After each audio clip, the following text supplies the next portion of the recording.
Listo. Para este ejercicio número 8 se nos pide un programa que imprima la serie de catalán hasta llegar sin sobrepasar el número de términos que ingrese el usuario. Vemos que el enésimo término de la serie de catalán está dado por la siguiente fórmula.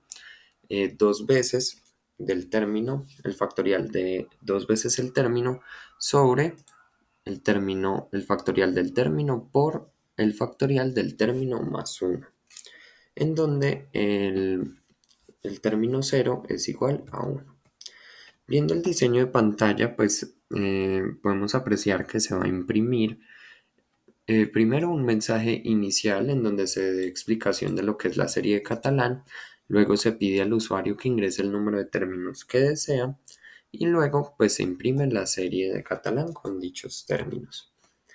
Así que en el código podemos apreciar que lo primero que se hace es incluir en a la librería estándar input-output. Luego se crea la función factorial pues necesaria para la función que vimos anteriormente, en donde vemos cómo esta tiene que retornar un long int y su parámetro también es un long int. ¿Por qué? Esto debido a que dentro de la función, si vemos, se va a realizar el factorial de dos veces el término ingresado.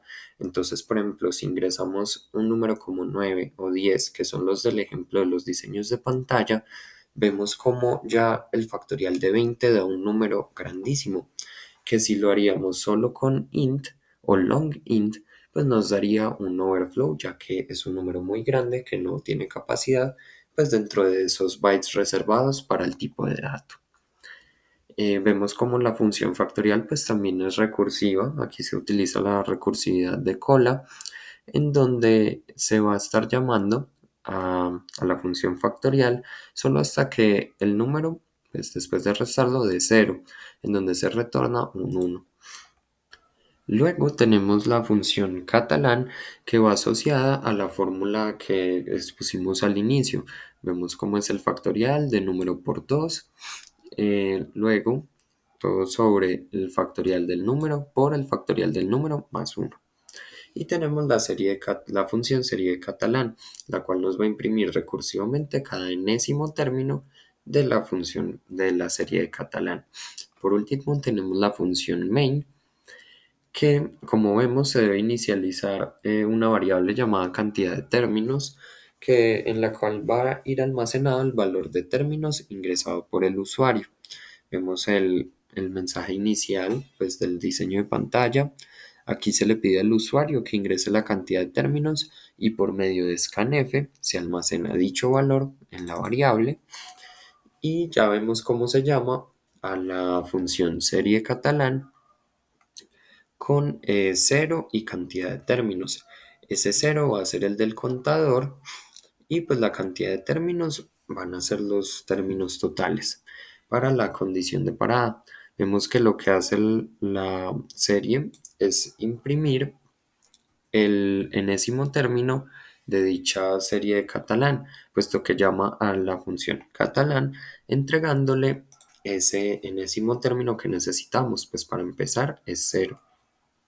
Luego tenemos ya la condición de parada de la función recursiva, en donde se nos dice que solo va a haber recursividad si el contador es menor a los términos totales menos 1. Esto porque empezamos el contador en 0.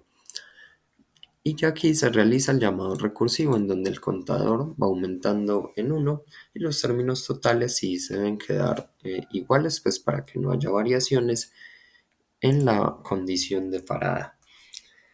Aquí podemos probar el programa con los primeros 9 términos, que como vemos son los mismos que hay aquí en el diseño de pantalla. Luego lo podemos probar con 5